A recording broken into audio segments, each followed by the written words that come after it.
Good afternoon, good evening, or good morning, depending on where you are around the world.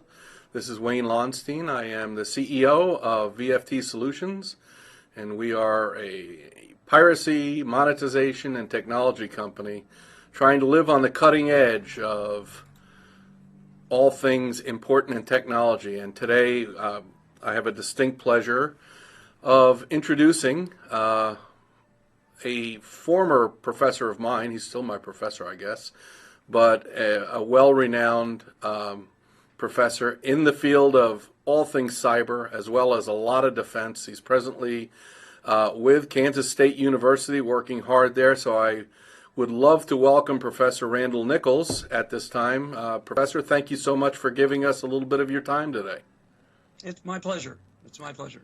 Wonderful. So what I thought we would do today is kind of, I'd like to ask a little bit at the beginning, a little bit, a minute of your background and where you come from and your philosophy on hacking cyber and education.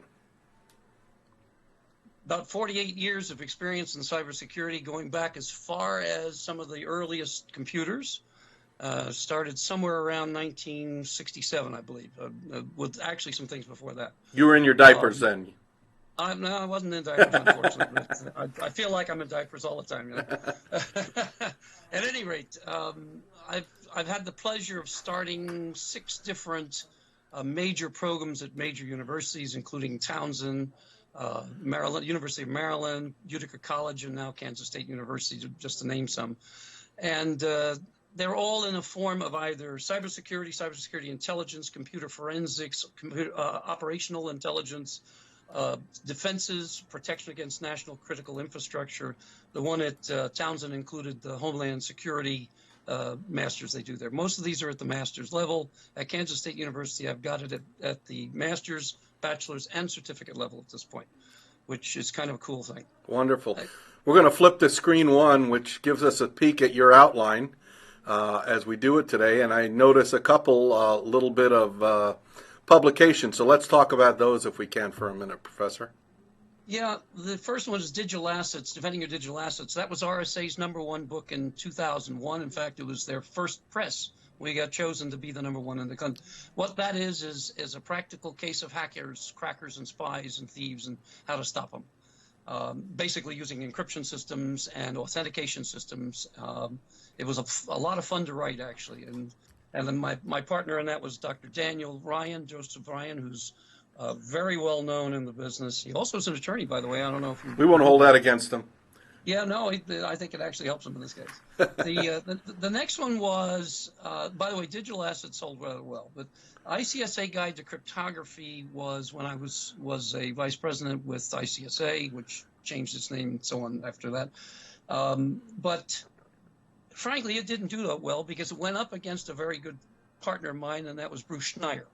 And Bruce Schneier put out his book on practical cryptography, which was an incredible success everywhere. And in fact, he's an incredible writer all the time. Mine, I think my mother bought 9 copies, and we gave them out for Christmas presents and so on. The most recent one, of course, was Wireless Security: Models, Threats, and Solutions. That has been the #1 textbook on wireless security, and it's been used in multiple universities as their primary textbooks.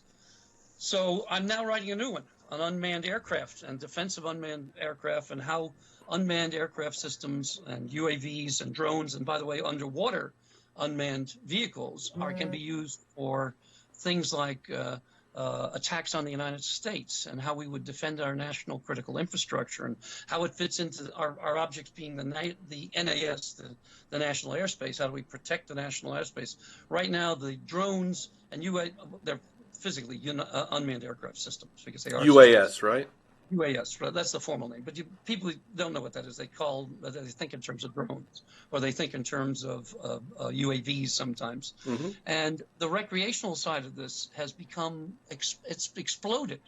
Roughly 800,000 of these recreational drones are up there at this point, and they're continuing to grow. Well, that's all very interesting, except when I did a piece down at InfoWar recently showing how these racing drones, which are just RC-controlled drones, can be used very effectively in a swarm method to attack our national critical infrastructure, which is pretty scary. Yeah. So We're going to that's double what. back there because I don't want everybody to have their initial heart attack now. We'll save that to the end.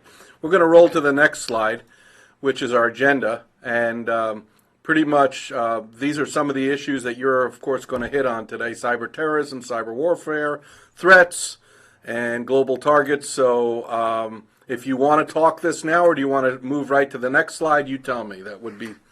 Let me take a second on the agenda because the first thing is when we talk about cybersecurity, you're going to hear a lot of definitions. I'm going to try to give you two that seem to fit the. And then I want to just quickly run over what the structure was before we got into cybersecurity, which is called information security. Right. And how that's expanded under a fellow named Parker, a brilliant fellow. Then I want to get into a little bit about risk because that's what it's all about. Is the Ryan Nichols equation, which you're pretty familiar with. I'll test you on it if you're not. Oh, yeah. Yeah. Then there's some cyber terrorism is evolving. It's a chrysalis. It's evolving. So I need to kind of hit down that a little bit. I want to shoot into cyber weapons, some of the advanced cyber weapons, but I'm not going to give you all of them. But there are some interesting ones that are out there. Then I want to talk about some major targets that are a real problem. And unfortunately, we have control of some of those targets and not control of others. And they're generally in the oil industry. If you can stop 2% of the oil flow in the world, you affect everywhere. And you can cause a huge amount of trouble. One of the simulations we did happen to do with Hess Oil in Baltimore area. And we found some things about that were pretty destructive. So at any rate, the attacks are generally on what are called SCADA systems. So we ought to look at that for a moment. And then what comes out of all this? Well, we need some strategy. And we need strategy that needs to be up at the White House level, frankly, because we're being hit pretty badly by a variety of not only professionals, but amateurs. Yeah. And there are some defensive tactics. There are some published ones, and I'm going to give you some additional ones, and what the tactical implications to the United States are for critical infrastructure. And that's kind of a big package. So all right.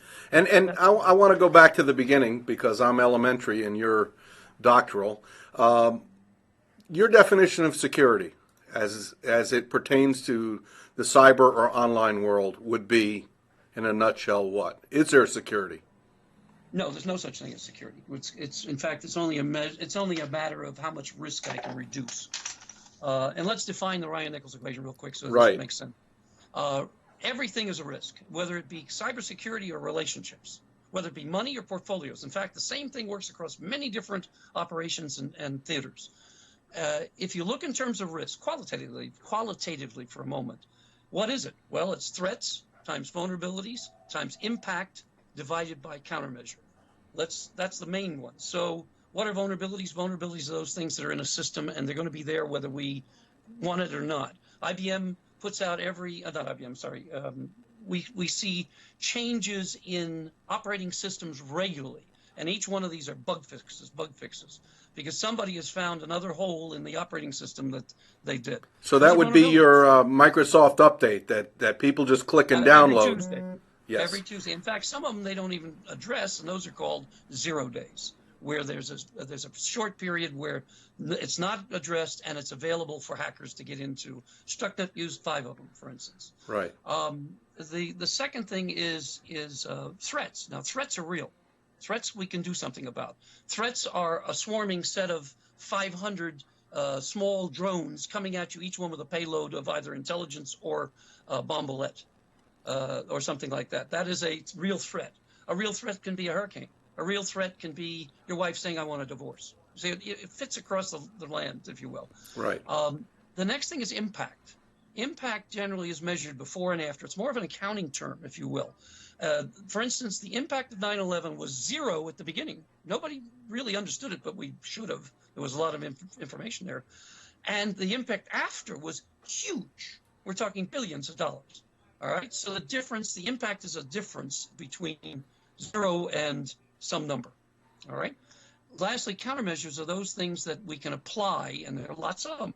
You know, whether it be the simple stuff like firewalls, antivirus. This is the meat that most people hear about, but that's not where the real effort goes. Some of the attacks on our system nowadays, in transit and in also storage mode, are quite sophisticated. And so much of what I call the static type of defenses have no effect at all.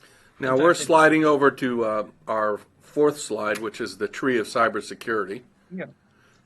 And I just want to mention, in transit means when packets of information go across the web on the internet, they're in little packages, little packets, right? So, and they can travel very disparate and diffuse trails to get to the recipient, as I recall my cybersecurity.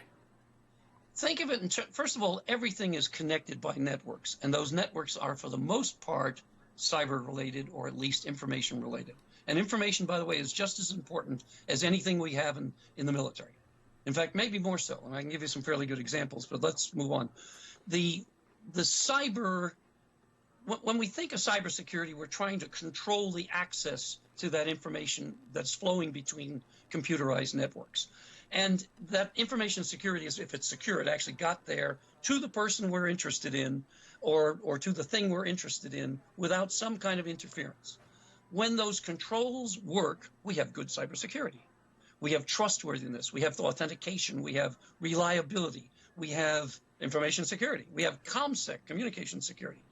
When it doesn't work, then it's the playground of hackers, thieves, spies, so on. The bad guys get in. But where do we study this stuff? Okay, well, one of the things I did at Utica College is we created what we're called the cybersecurity tree, and that's what your slide is talking about. At the base, you have this information. At the base of the tree, the roots of the tree, you have information security and information assurance. That's where it all started, CIA, all right?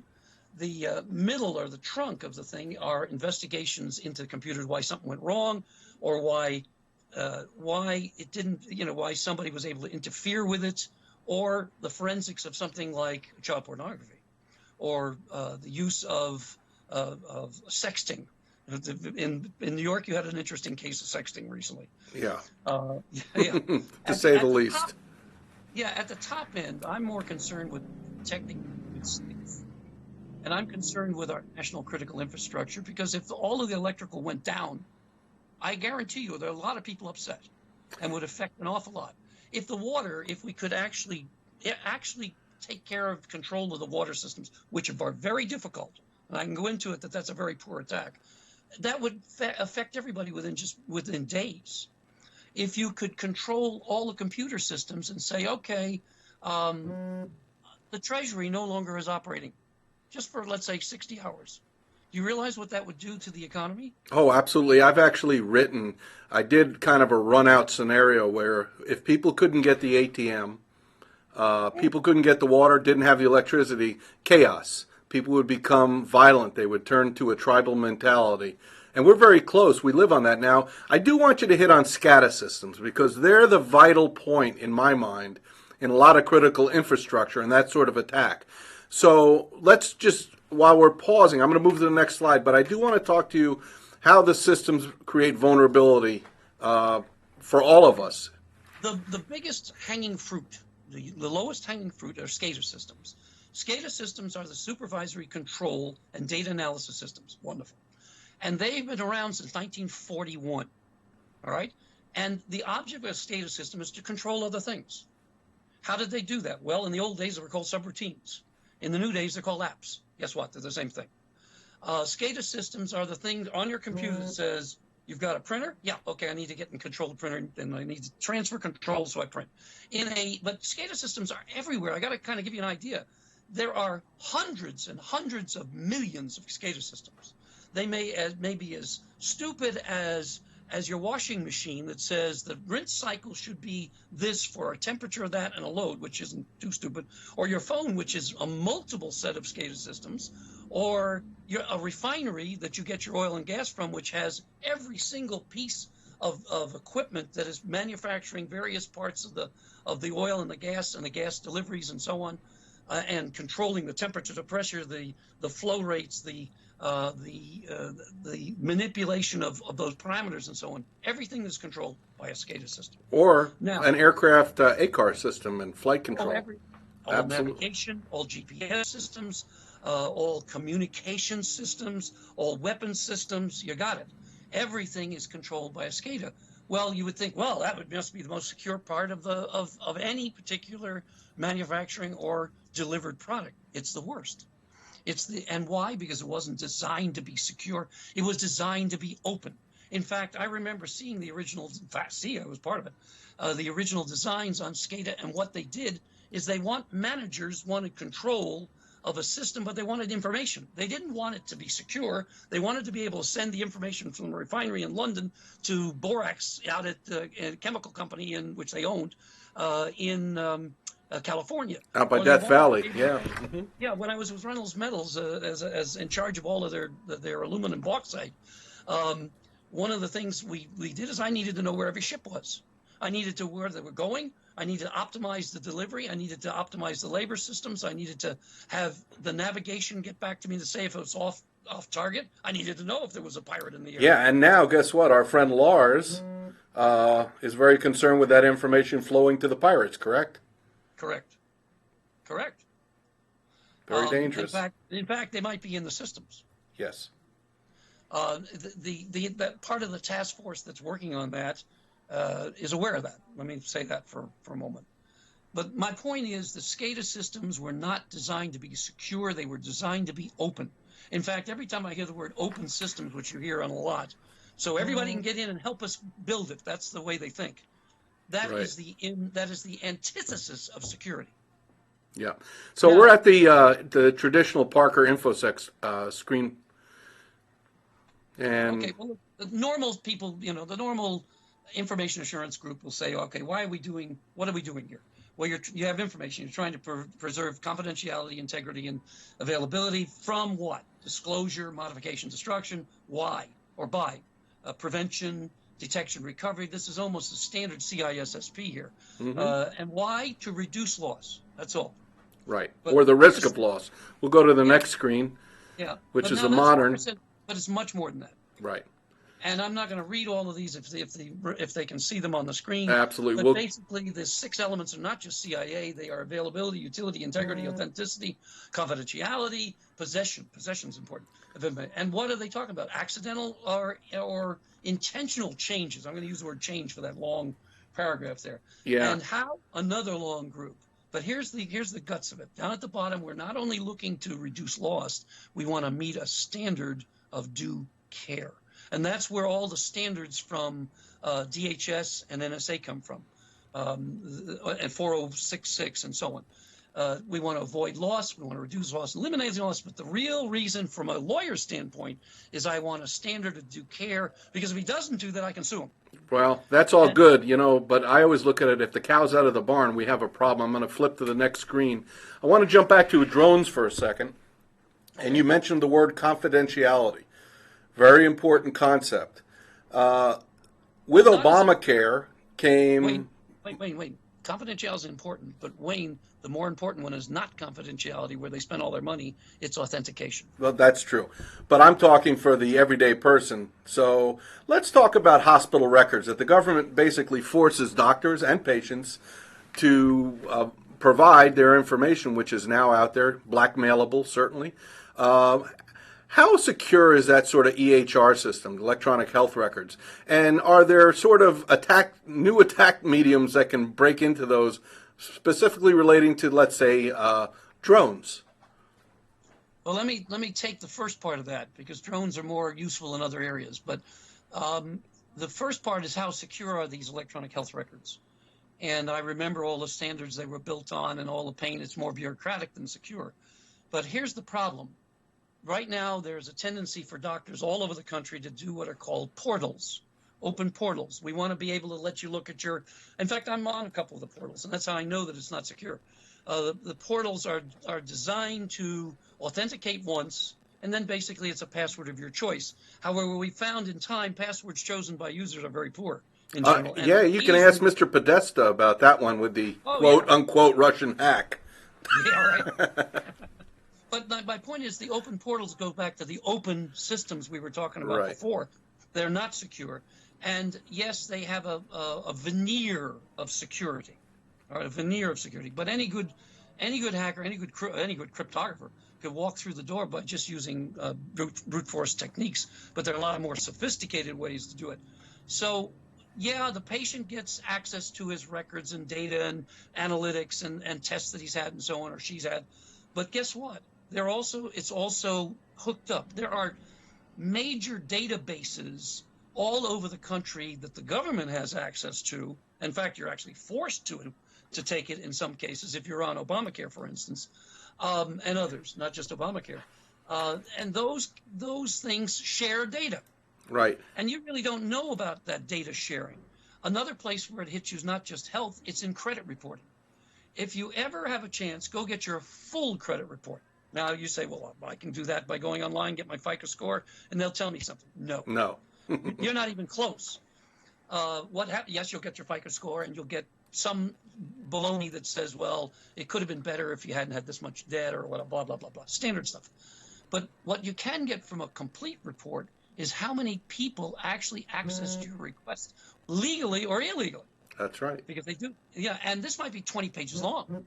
Now you say, why do I care about that? Because the one person who's not legally, for instance, the car dealer, it might be legal, but somebody listened to what you were doing at the car dealer or at the Walmart or whatever, and suddenly has enough information to walk through and get information on you and use that for things like identity fraud, which is turning into a huge problem. My favorite scam that I designed, I think it was after my bachelor's with you, but one of my attacks was sitting on an airplane, taking the paper tickets that people were leaving in the seat backs, getting the frequent flyer name, the frequent flyer number, some other relevant data, and say, boy, I can get a lot of free trips. You know, that sort of identity theft. So I'm on the screen with governmental controls, and we can slide through a little bit. But the truth being, employee clearances, need to know, mandatory access, and all these sort of things have to be balanced with the usability of a system, right? How many people are at the portals? How many people are inputting records? Point of sale. That's why there's no real security, because it's a risk relationship and it's a balance. Because security and openness are not together. They tend to work against each other in some ways. Let me tell you what the newest scam is, and this is scary. This is a terrible scam that's out there. I didn't put it in my presentation, but I've been kind of tracking it. This is the kidnapping a child scam. Yes. And this is a nightmare for parents. It goes like this. Facebook, which is, as you've heard me speak many times, is a sieve of security. Because you're giving the bad guys information at such a level. But at any rate, what they do is they see your child goes to such and such school at between such and such time, and the ages are usually, let's say, 8 to 12, which is a formative set of years, or even younger. And then next thing happens is they track the parents. It doesn't take long to figure out where a phone call is, if nothing else. And these aren't, by the way, necessarily U.S. scams. This can be done from Afghanistan or from Spain or someplace. Or Nigeria. I see a lot of Nigeria.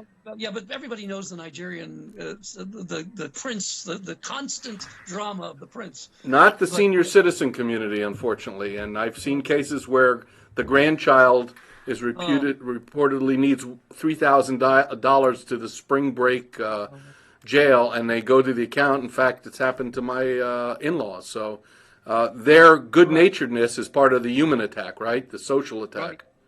At any rate, let me finish this and we'll jump right in. Yep. The scam goes something like this. They basically call the mother and sit back and say, I want $5,000 put into such and such account. I'll have your kid by 3:30. There's no way you can block it. And they sit back, who is this? And then they start giving information that they already know, and the height, the weight, or whatever it takes to get through to the mother, do they know where that kid is?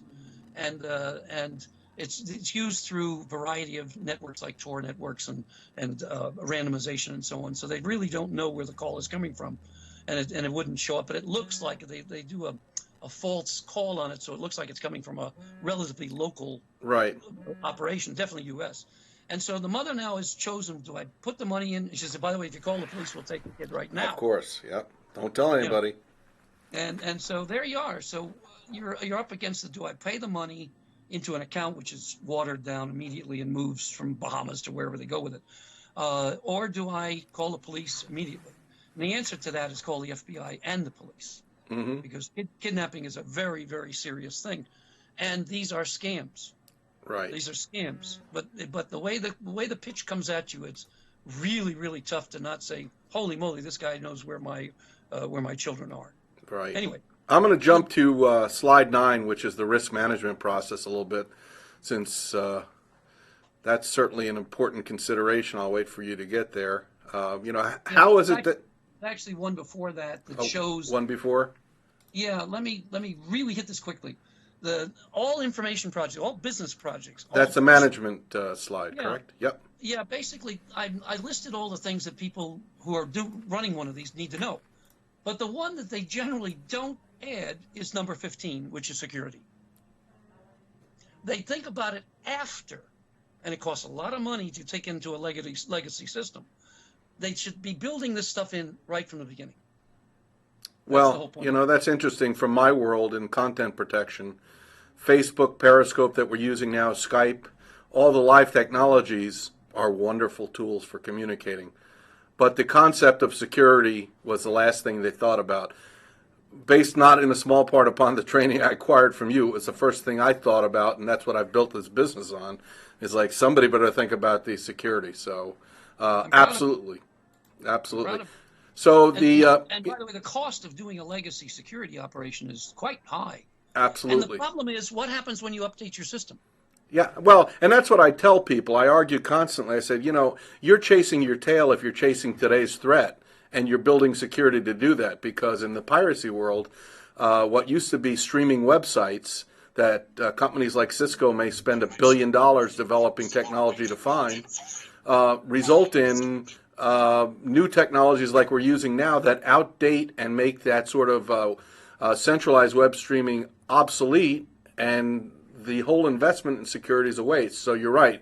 The lack of proactive thought in that regard is really, really expensive and B, dangerous. And the technology is moving so fast that by the time you finally build in something, you're out of the sequence already. That's right. It's like a textbook. It's out of date, 10 minutes after you bought it. Yeah. I want to jump down, Prof, if there's a place you want to go to kind of move along where you'd like to go on the slide next, you tell me. Yeah, why don't we jump in? Let me jump into number 12 for just a minute. Number 12, sure. I want to go into the risk. The risk management process is well known, and they can take a look at it on their own. Mm-hmm. But what's different about what I put out years ago was our Ryan Nichols equation. And Ryan, by the way, is Daniel Joseph Ryan. And he's been my partner for nearly 50 years, 45 years, something like that. But there are two equations you need to know. One is risk equals threats times threats times vulnerabilities times impact divided by countermeasures.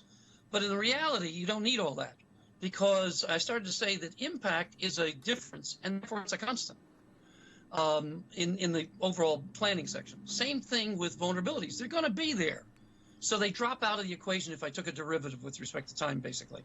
And so the real question is, the real threat is, how do I eliminate something? Well, risk qualitatively is a function of threat divided by countermeasures. So it's a direct function of threat. The more threat, the higher the risk.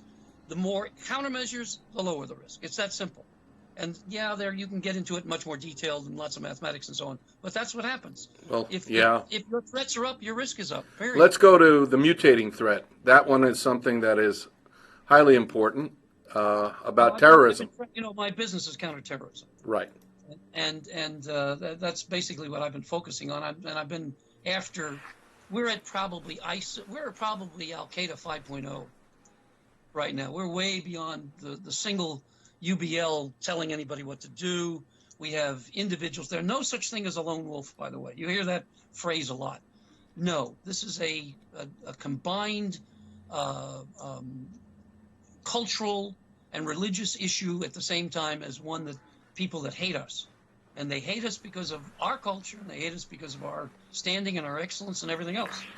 But the threat is mutating to the point where we have such things as, just recently I gave an example on LinkedIn of the use of drones with bombs. Yeah, and that's, you've seen that. I actually spread that around because that's something that I hate to scare people with, but let's talk about that a little bit. I don't think we should all be naive what the threats are. You realize there are several classes of unmanned aircraft system, but the ones I've been kind of looking at are low, slow, and the ones that are closer to the ground the altitude. But in reality, these small packages can go as high as 5,000 feet, which is a decent round. They can carry upwards of 30 to 40 pounds, practically. Some of them much less than that. For instance, the U.S. Enforcement of Drugs Agency, excuse me, I'm trying to do too many things at the same time here, is concerned about drones coming across the borders. And here's why. They used to fly this in. They would take a plane and fly in thousands of pounds or thousands of kilos, whichever way you want to look at it, of both marijuana and heroin and everything else. Well, if it got shot down, their product was lost, and they lost a lot of money. Now they can send off a 5-kilo package or several 1-kilo packages in a drone to wherever they're going, get it picked up. And guess what? You shoot down the drone, big deal.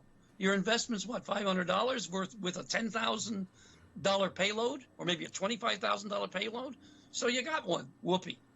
And they can continue this in multiple areas, and the disbursement factor is amazing. And that's the same absolutely with piracy. Is the new technology lets it diffuse all over the place. Very hard to stick your finger in the dam everywhere. So, and I want to talk about the jihadists especially and how that plays into things and what that threat means. And it's interesting because your definitions are somewhat different than the ordinary groupthink definition of jihadi goals. And I don't think that... No, I'm not a group thinker. Yeah, I don't think that you're saying they're not exactly all of those things, but there's more to think about. So can we talk about that for a second? Yeah, it's a chrysalis. These guys are changing every day. They use the internet better than we do. They're constantly finding, for instance, in their public relations campaign, we all know about the chopped heads and the killings and so on. That was designed to be fear and terror. But at the same time, what was it? There was an RQ-170 back in, I think, 2011, which was downed by the Iranians. They not only re-engineered it, which you would expect them to try to do, but they did. They then sent it back to the government as a model. And that's a drone for those of you on the RQ. A little model and say, go ahead and bring it on, guy. They exploit every single communication and every single secure principle that we know. They're exploiting it where we're just kind of sitting back saying, take care of it. Well, is it an investment? If you ask a chief executive officer, for instance, I had the pleasure of talking to Randy Reynolds at one time at Reynolds Metals Company, and we wanted to add some real security to their IT system. And then basically his answer was, and this is what every manager has given us, is how much does it cost? How much does it add to the cost of our product? I'm sitting back saying you can't look at it that way, because if you look at it that way, you're going to increase the product cost, and then the customer doesn't want to spend as much money. I got the argument. Well, what happens when they wipe you out?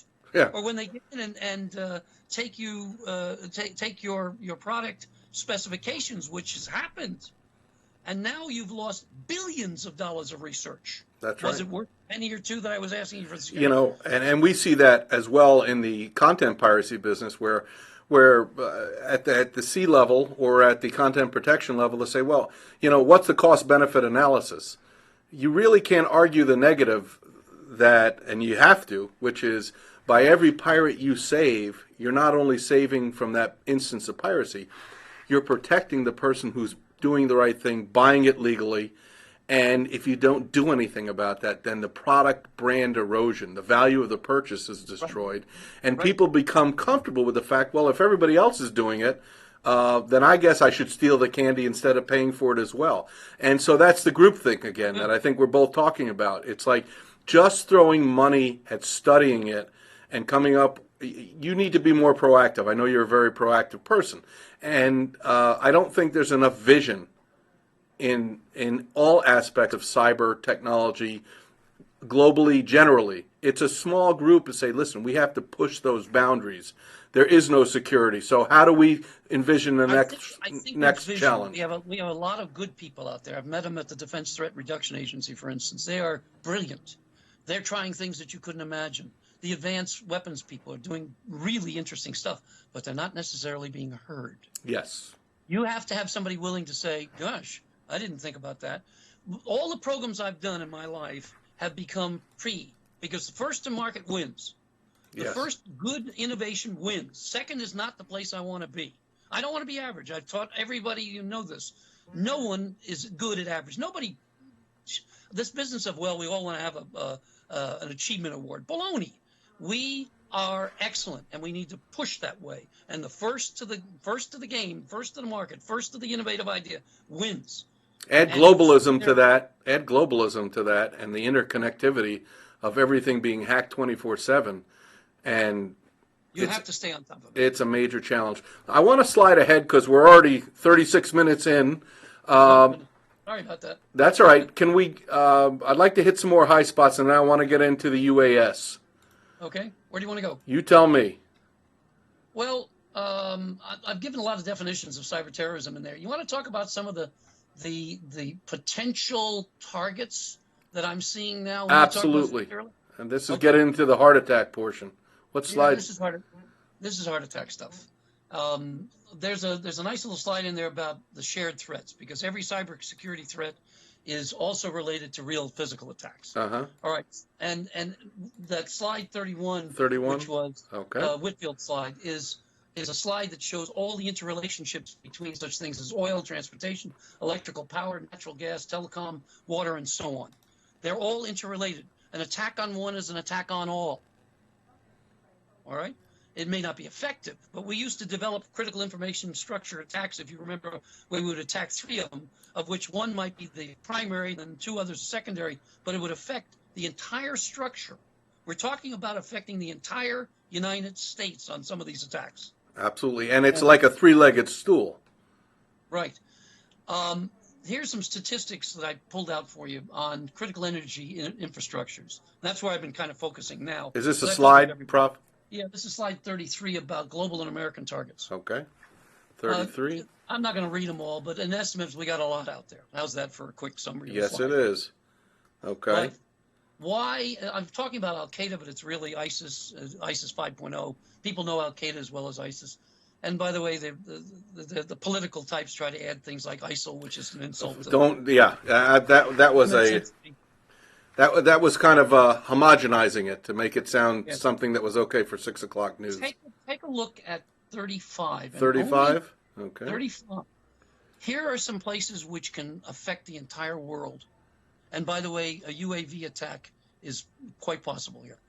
The oil processing complex, the Strait of Malacca, Dzuki Pipeline, the Strait of Hormuz, the Suez Canal, the Passage, and the Mandab, and the Transatlantic. We're only one of all that group in the United States. All of that, any one of those, if we could stop as little as 2% of the oil effectively in that particular area, will have an effect on the global market like would be destructive. Now, this is a vital part of. Do you remember the oil when we back in the 70s when we had absolutely the embargo and the Iranian crisis, sure, and lines. This makes the embargo look like a game. And well, here's the real problem. So dial this back, and let's say, as it is often the case, very hard to attribute who actually was the bad player who enacted this sort of attack. And then you get into the risk of an escalating sort of mushrooming unintended threat. So, for example, let's say the Strait of Malacca is attacked. Somebody says, well, it was country X or group B, and retributive actions are taken mistakenly, almost like a fake news scenario. You can start a world war. This is one of the problems I had with the whole Russian hack argument. People don't understand that hurling cyber threats, assigning responsibility to undocumentable or unprovable theories can start brick and mortar wars.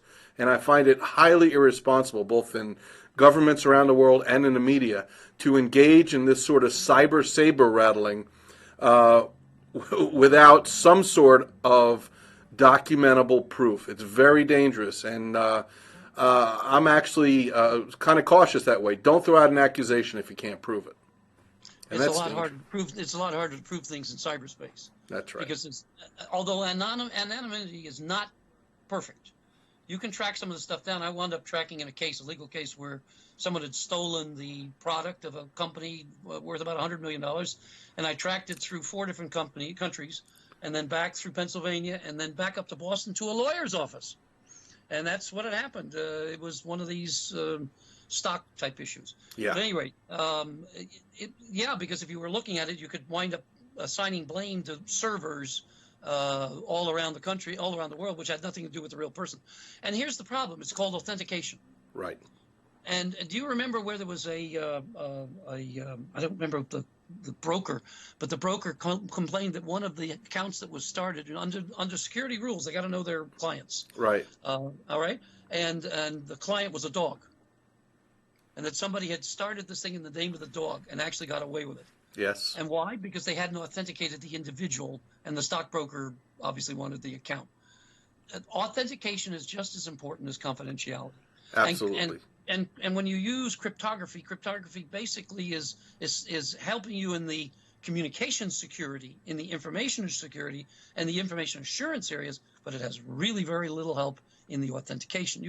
There are ways to do it, SHA and other, secure hashtags, and, right, and challenge authentication like the one that's in the Signal app, for instance, are very very useful, but the problem is, who am I talking to? Am I talking to you? Am I talking to a server? Am I talking to a server that's being anonymized from another server? Absolutely. It's funny. I tell people all the time in some of my other lives when I'm trying cases, don't show me a text message. Why not? This is what the person said to me. I said, it's so easy to spoof that. You don't know who you're talking to. I tell children all the time, don't believe if the text says from mom, it's from mom. Unless you have authentication. And I don't just mean a picture and mom's phone number. You got to have a healthy skepticism. The people now, because of the way this computer networking, they've completely lost the human touch. Yes. Facebook and Twitter and all these others and emoticons have no effect. They don't mean the same things, or at least in my age group and perhaps yours. It's the saying I'm hugging you or lots of laughter. That is absolute garbage. It means nothing. Well, it's dumbed us down, unfortunately. Say again? It's dumbed us down to a degree. I'm sure you see that in the educational setting sometimes. I have students that text their mothers. And when I jump all up, one of the first things, I don't know if I did it in your class, but one of the first things I do as an assignment is I take away all digital devices, including their computers, including their phones. And unless they're a policeman or unless they're a fireman and need this for emergency thing, they're for 48 hours, they're not allowed to use it. Correct. We have a prize for the guy that can actually, or gal that can actually do that. And in the whole history of doing this particular test, everyone has failed, and generally they can't. The addiction is generally it's unbelievable. Realize it's almost endorphins coming out, and saying, "I gotta have my phone. I gotta have my phone. I'm gonna go home and get my phone because I can't live without a phone suddenly." And it's interesting you say that about the endorphin effect. Yeah. Endorphins are painkillers. Yeah. And the body is putting them out there actually to prevent the pain that you're feeling. So if the endorphins are coming in some way, shape, or form, the body actually thinks it's hurting itself. Very interesting. Well, they're also happiness pills, if you will. Absolutely. You get when you're running, for instance, you get endorphins working for you. Mm-hmm. And I think I can do another mile kind of deal. Or there's some obvious places where the endorphins are coming out. But the point is that why people are doing this? I finally kind of got a sense of it. And why some of the bad things like pornography and so on are working overtime, if you will, because they can't be rejected. Correct. There's no rejection factor. I can't reject you. And it's black and white, by the way. When I mean black and white, it's not mean. What I'm saying is it's the denotative versus connotative. Denotative means, well, I said that, therefore I absolutely meant there was no shade of gray, no shade of anything. Whereas most people's language. Most people's communication is 2/3 is not even talking at all. It's body language. It's communicating through being there, through feelings, through sense, through the what I looked at you like, and so on. And basically, you don't see any of that. No, we're losing that. And I've actually written a lot on that, and that's about a professor at a writer actually wrote about the online disinhibition effect, where he said the problem with online communications, it's often asynchronous.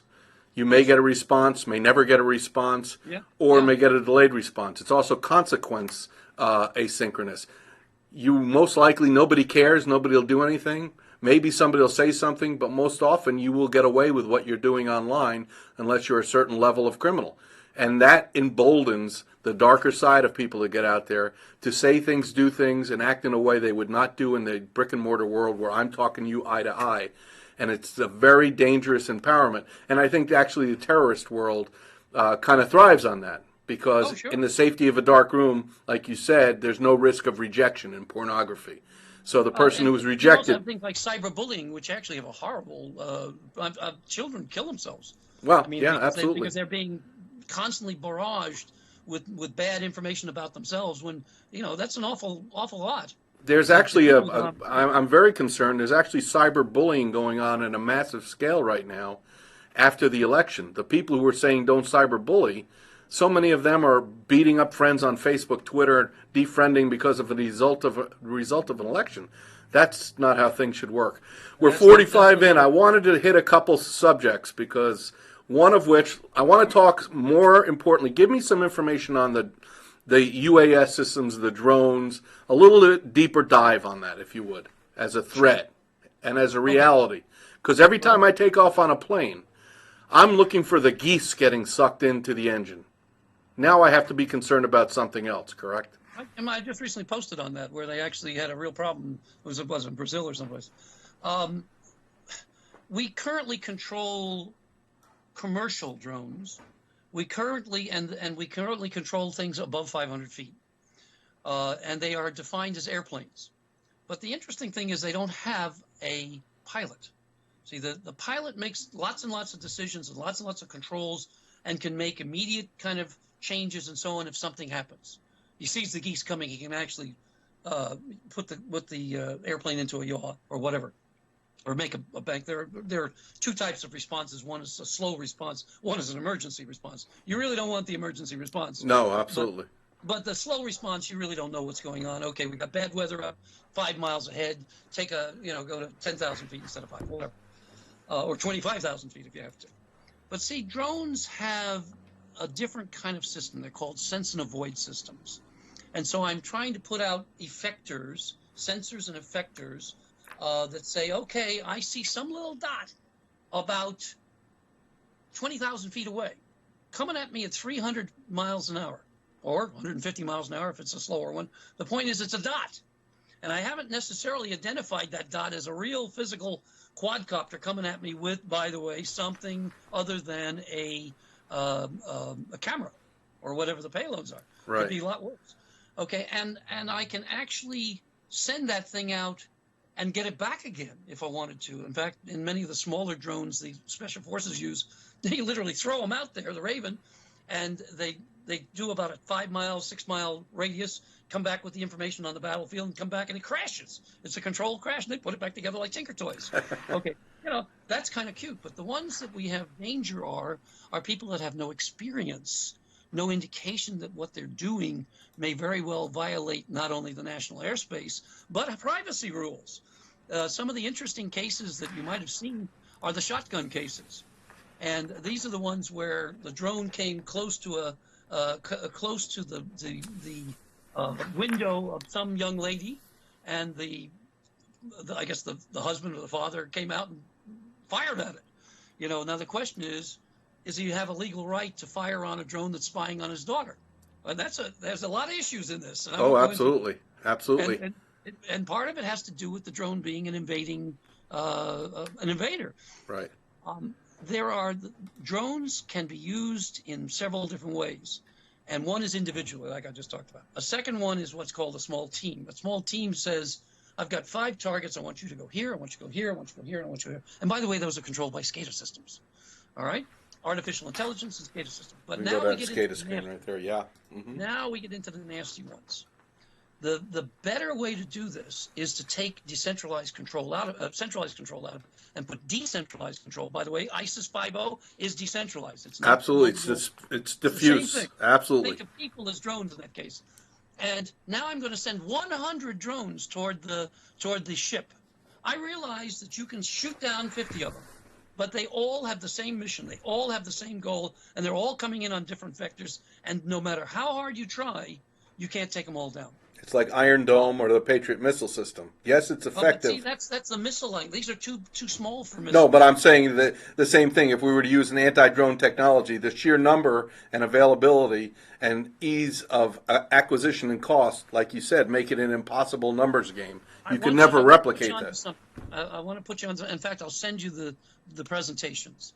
I did 4 presentations that'll knock your socks off at InfoWar 2016, and I think you might want to look at these. Plus, I'll send the whole thing down to you. You can publish whatever you want to publish. Anybody who's watching, will make that available on our LinkedIn page.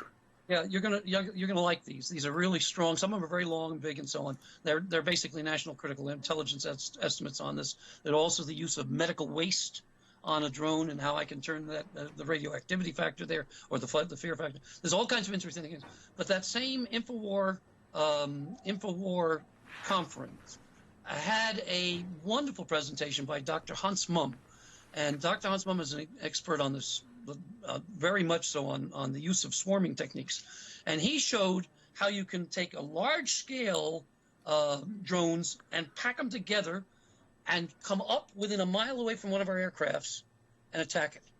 A mile. Without A mile, so a mile is 6,000 feet almost. Yeah, but see, that's not very. That's incredibly close. Oh, to absolutely. And destroy all the planes. The damage was significant. You say, can that really happen? The answer is, it's in the works, so to speak. Oh, absolutely. Every runway has an access road within a half mile of it that you can circle the airport. And you want me to get you that link? If you give me half a second, I can get the link. We'll give it to everybody after. No problem. Okay. My question would be, are there presently altitude limits on the technology? Not the law. I know the law, but people don't obey the law. It's like, don't shoot your gun to kill somebody because you want to steal. The law says that, but people do it. Are there access limits that a drone can actually exceed a mile in something that's generally available? Well, yeah. The answer well, of course, to terrorists, right. We're commercially available and also what I would call generally available. We're looking at things that can easily reach 5,000 feet, some as high as 10,000 feet. And the most recent ones are that I saw are 6 feet across. My daughter's over in Afghanistan. She's a pilot, and she's running. I don't know if I'm. Let me do it this way. She's running a rather large-scale UAV. She's as I said, a pilot, and that one. There are several large-scale ones, all the way up to the Global Hawk, which is a monster. And each one has different levels of height that it can go to, and range and distribution of its payloads, mostly intelligence, but not always. Many of them have sidewinders and missiles and so on associated with them, or bomblets and so on. But many of them are intelligence. Most of the ones that are being used are intelligence. They want to gather battlefield intelligence on the thing. And so up at the high level, you go 40, 50,000 feet. That's not available. The next level down is like 20,000, 25,000 feet. That's really not available. Unless you got money, if you got a state-sponsored kind of thing. Exactly. So if we're talking about a country that re-engineered a drone, Iran, that's a risk and a threat. But to the commercial person, you can actually get them up to about comfortably 3,000 to 5,000 feet, which is way above. Now you're in the national airspace. Give me some hope. Give the people some hope. What can we do to prevent? Or we can't eliminate, but give us a reasonable, in your mind, protocol to lessen the risk. Let me answer it this way. The best response to any problem is training the people that are dealing with it. I'm an NRA instructor, a range safety officer, and also certified in 6 different types of personal protection. And my attitude with my students, the minute they take a weapon, or gun under NRA rules, a weapon, is that they are absolutely responsible from the second they touch that weapon to the report of the bullet that is fired. That they need to have a lot of training to feel comfortable, that make me feel comfortable, nothing else, before I'll certify them that they are able to use it on our range or out there, or to carry it, for instance. They need to have the mental training and the constant. It's a fungible type of learning experience, so you want to continue to retrain. Same thing with drones. Walmart's selling these things left and right, and they go up to $800, maybe $1,000, $1,200, which are incredible views on there. I mean, you ought to see some of the cameras. Oh, absolutely, yeah. I've got friends who send me these long, marvelous things. They go out to sea, almost 3 or 4 miles out to sea, and they're catching all the sailboats and people, and they come down on them, and they look at the harbors and so they're beautiful. What a camera can do this! I mean, the cameras payloads are marvelous, but I always look at it. What else can they do? Yeah, so do I. What else? And we're getting towards the end of the hour. I do want to touch on one other thing, but talk about SCADA systems, talk about Google, and talk about driverless cars. Little risk there? Okay. First of all, SCADA systems are, as I said, the low-hanging fruit. The car has the most SCADA systems you can imagine. It's probably, except for an aircraft or maybe a boat, that probably has more SCADA systems in it. And just to take a look at all the things your your car has that are computerized nowadays. So they're actually on the YouTube. You can find these where young hackers have, I don't think with permission, I'm not sure about the permission factor, have literally stopped cars in the road by hacking into the SCADA system on the both manned and unmanned. Mm-hmm. It doesn't matter because the pilot there is the human being. I personally believe you're going to see huge growth in the unmanned aircraft. I'm just going to see the next level down is underwater, because there's so many things you can do for rescue and for defense against submarines and so on. The one that is going to fail, I'm making my prediction here that'll probably hit me forever, but I believe the ground transportation will fail badly. If you're investing your money, you got to wait until this one really proves itself out for a lot of reasons. Number one, it's insecure. Number two, nobody is going to get into a car that something else is driving and with your wife in the back. An unknown something else. You don't know about the unknown because you don't know what artificial intelligence says. Do I turn left or turn right? And it sounds great that I can get a car. Uber is trying it, Google's trying it, Amazon. They all think that investing in this is, and they're coming up with some interesting technology. Let me not put it that way. But do you know a human being that you would let that would let you personally go out and sit next to the driver who's driving and you don't know exactly what they're doing? Not in my world. It's like a carnival ride with your child. I look at the ride and say, who's the operator? Yes. Absolutely. Or you're in an airplane. How many times have you wanted to grab something and turn it? Oh, absolutely. No, I always want the old pilot with gray hair and the young pilot next to him in the other seat in case the old guy has the heart attack. But do you feel comfortable with no pilot? No. And that's a lot of flying now, too, but we won't get into that. But you understand where I'm going? Absolutely. I think it's the social factor that'll kill them as well as the security factor. Too much trust, not as much authentication.